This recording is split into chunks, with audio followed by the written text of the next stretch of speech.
Presented by Unique Films.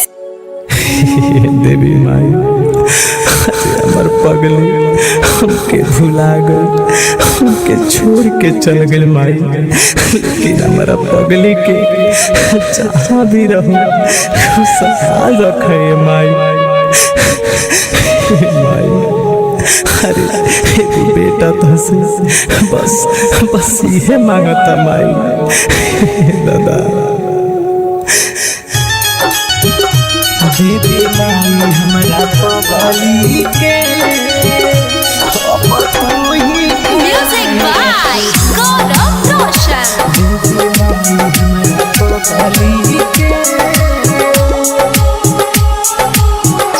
देवी माई हमरा पगली के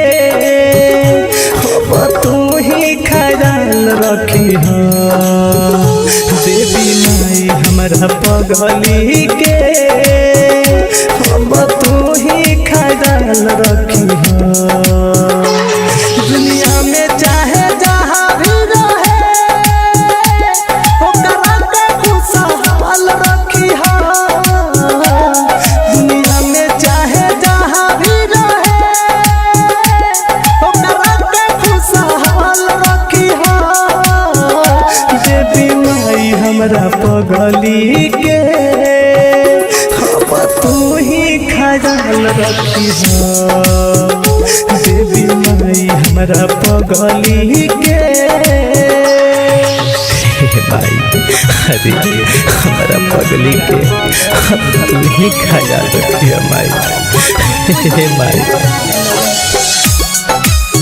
देवी माई हमरा पगली जैसे बदरी के धूप वैसे पगली के रूप केहू समझे न माई हमरा दिलवा के दुख। दिलवा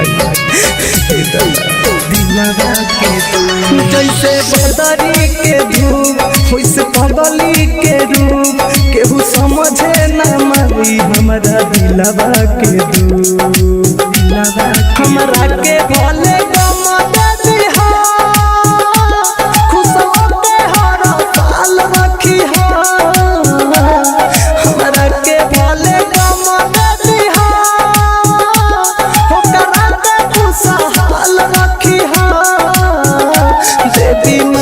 हमरा पगली के तू ही ख्याल रखी। देवी माई हमरा पगली के माई। अरे अपना बेटा खातिर बस इतने कर कि हमारा पगली के तू ही ख्याल रखी। माई दादा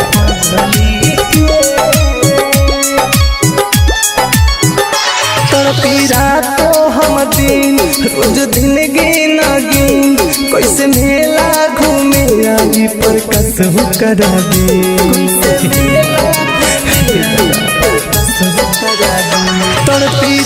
तो हम दिन रोज दिन गिन गिन कैसे मेला घूमे आई पर कसहु करा दे।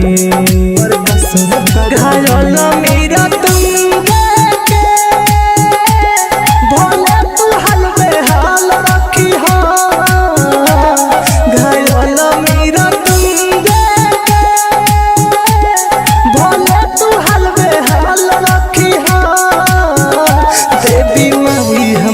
पगली के तू ही ख्याल रखी। देवी माई हमरा पगली के। Bombay Digital Recording Studio, Chapra.